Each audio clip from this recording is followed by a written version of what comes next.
Il faut regarder ça avec modestie et pas sous-estimer l'ampleur des défis auxquels sont confrontés les gouvernements partout dans le monde, et il ne faut pas nécessairement les blâmer pour les erreurs accumulées par les 30 ans de gestion qui ont précédé.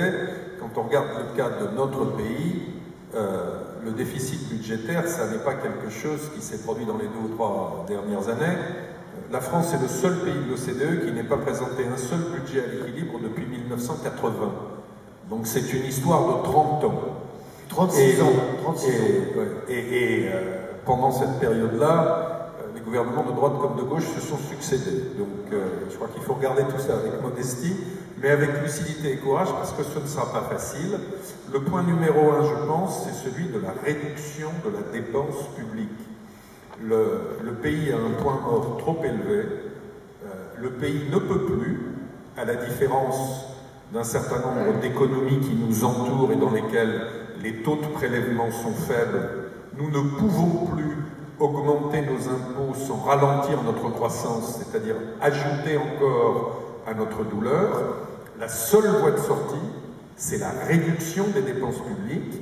Et il ne faut pas accepter les fausses excuses qui consistent à dire que si on le fait dans une période de ralentissement, c'est douloureux et ça ajoute encore au ralentissement. Ben, c'est peut-être vrai temporairement, mais malheureusement, quand on a trop tardé à le faire, on n'a pas le choix. Donc je pense qu'il faut réduire la dépense. Y compris des dépenses sociales, des dépenses d'intervention. Mais la réponse, enfin, le système est insoutenable. Plus nous attendons, plus ce sera compliqué, plus nous disparaîtrons du paysage mondial. Réduire l'État et l'État-providence. Mais cela me semble inévitable. Et ça n'est pas sans un certain nombre de marges de manœuvre. On peut en parler devant cette audience. Le débat sur la retraite a été un débat extrêmement intéressant. Quand les systèmes sociaux ont été créés à la fin du 19e siècle dans l'Allemagne bismarckienne, on avait mis l'âge de la retraite à 60 ans à un moment où l'espérance de vie était de 45. Donc, seule une minorité de gens atteignaient l'âge de la retraite. Aujourd'hui, l'espérance de vie à 60 ans, elle est de plus de 20 ans. On ne peut plus financer ces systèmes de la même manière. Le vieillissement est potentiellement une source de croissance très forte si on laisse les gens travailler davantage. Alors, il y a des gens qui sont fatigués, qui ont envie de prendre leur retraite à 60 ans. Eh bien, laissons-les prendre leur retraite avec une retraite moins élevée, mais il y a des gens qui sont parfaitement capables et qui ont envie de travailler plus longtemps.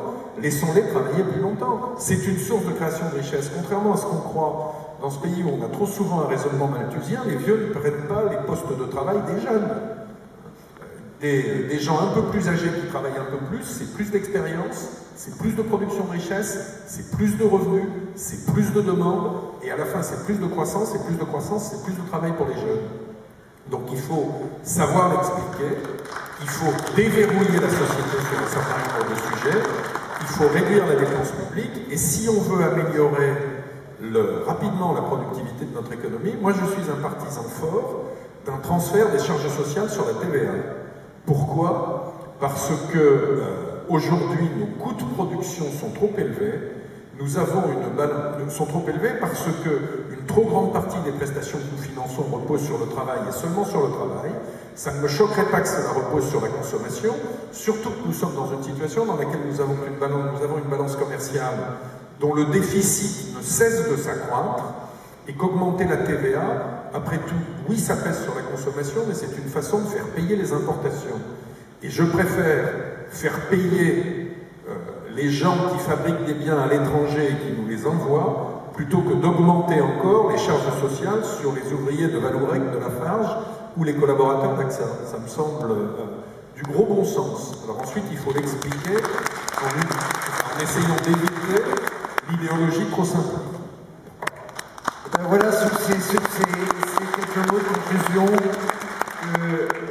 nous allons clôturer ce premier débat d'ouverture. Je vous remercie beaucoup d'être venus nombreux et je vous invite bien sûr à participer au prochain débat plénier dans cette salle. Merci beaucoup et je crois qu'on peut applaudir encore une fois nos intervenants.